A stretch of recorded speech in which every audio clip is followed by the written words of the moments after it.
Political crisis only deepening here, and amid the turmoil, Suku has dismissed all reports of him quitting as the Chief Minister of Himachal Pradesh. He's not going to do it, he says.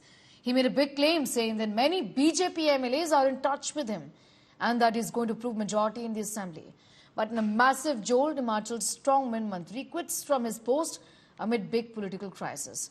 Vikramaditya, while tendering his resignation, trained guns at Suku Sarkar, attacking him for not even offering land for his father's statue. In a big claim, he said that voices of MLAs were stifled by Suku government and even he was sidelined as a Mantri. Sources tell India Today that to quell dissent, Congress may act Suku as Chief Minister. 3 Congress MLAs, including Rebel Rajinder Rana, are in fray to stake claim. Union ministers slammed Congress for the mess that the party has made in the hill state and accused Suku Sarkar of not fulfilling any promises made by the Congress.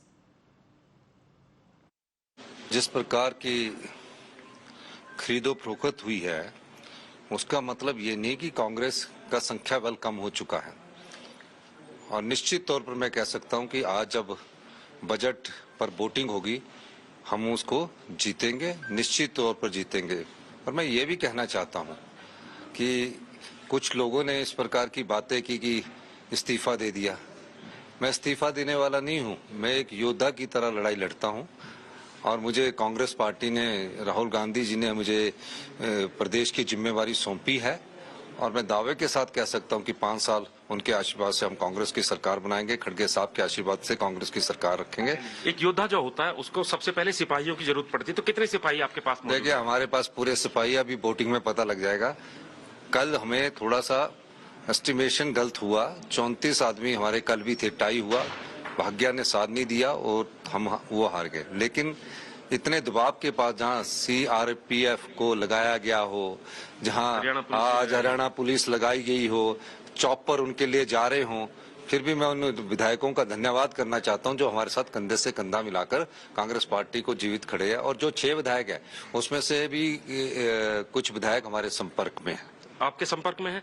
दूसरा, क्या उन 6 बागी विधायकों के खिलाफ किसी तरह की कोई कार्रवाई करेगी पार्टी? देखिए, उनके खिलाफ जो मेरे को चीफ विप से पता लगा, मुझे नहीं है, वो जब कट मोशन और उसका बजट पास होना था उस समय वो एब्सेंट थे क्योंकि 3 लाइन विप जारी हुआ था। तो उसके खिलाफ मेरे ख्याल स्पीकर साहब को अभी लिख के दिया और उसकी अभी जो कार्रवाई है वो स्पीकर हियरिंग जो है वो स्पीकर रूम में अभी हो रही है। एक आखिरी सवाल, भारतीय जनता पार्टी के नेता कह रहे हैं कि हमारे पास अभी और भी कांग्रेस के विधायक हैं जो हमारे संपर्क में है। बोलना तो उसका फायदा उठाओ ना। एक बात सुनो, भारतीय जनता पार्टी के अभी विपक्ष के नेता जयराम ठाकुर ने तो सदन में कह दिया कि मुख्यमंत्री जी ने इस्तीफा दे दिया ताकि भगदड़ हो, उन्होंने कहा और टीवी में चल पड़ा।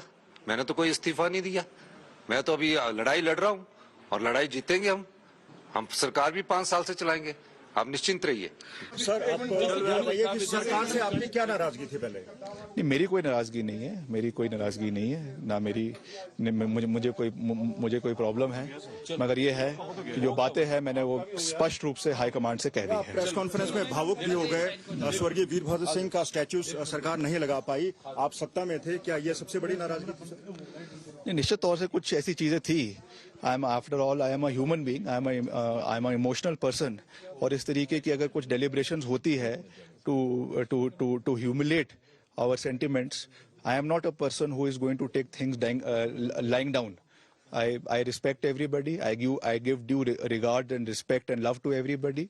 But humiliation will not be tolerated at any cost. लेकिन इतना मैं जरूर कहना चाहता हूं कि कांग्रेस जो है वो मैंडेट खो चुकी है। Thank you. वोट नहीं मिलता है तो अगला कदम क्या होगा? अगला कदम उसके बाद पार्टी के नेतृत्व के साथ चर्चा करने के बाद हम करेंगे।